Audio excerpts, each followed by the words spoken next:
सूर्य अस्त हो रहा था। सरयू नदी के तट पर हवा में शांति थी।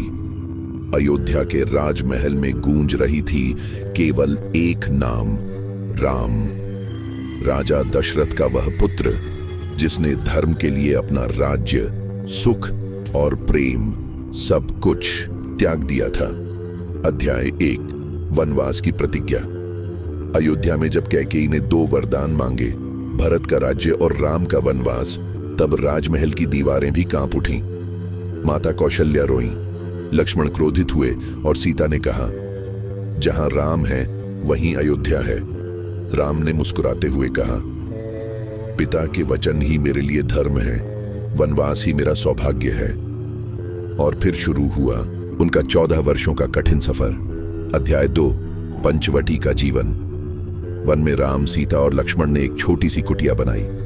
प्रकृति उनके लिए घर बन गई थी।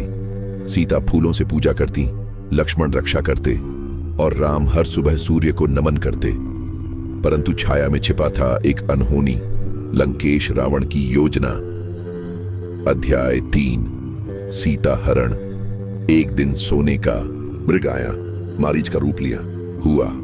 सीता बोली, प्रभु, वह मृग कितना सुंदर है, कृपया मुझे लाकर दें।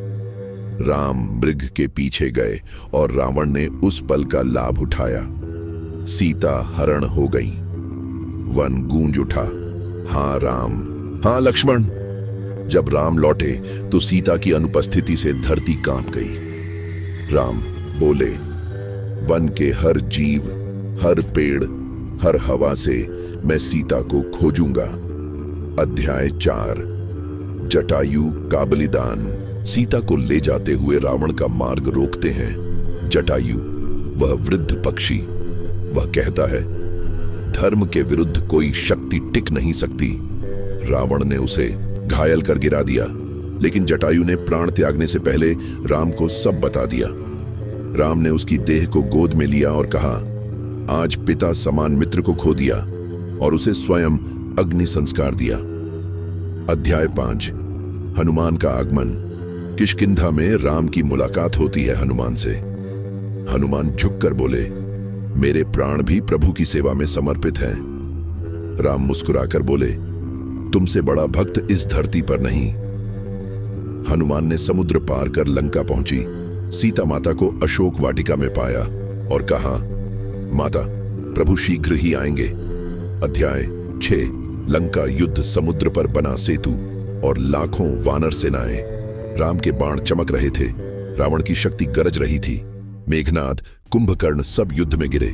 राम ने कहा, रावण, तेरी विद्या महान है, परंतु अहंकार ने उसे अंधा बना दिया। फिर राम का बाण छोड़ा गया, अग्निबाण, और लंकेश रावण धराशायी हुआ। धरती पर शांति लौट आई। अध्याय 7, अग्नि परीक्षा। सीता माता की पवित्रता पर संदेह उठाया गया।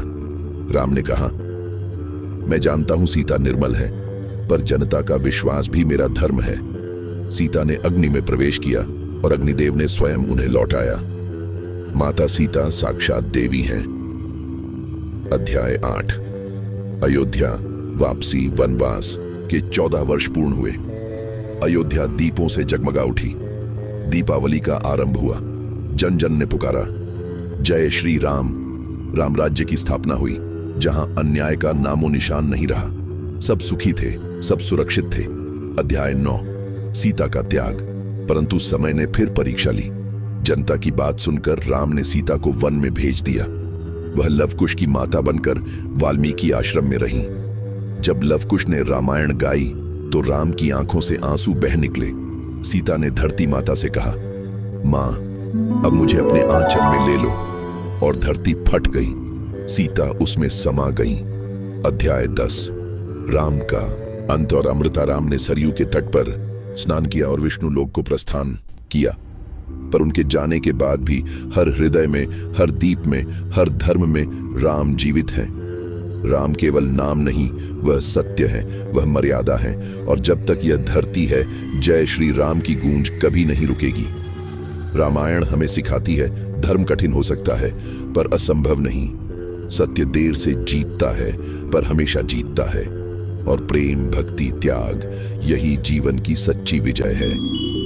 जय श्री राम।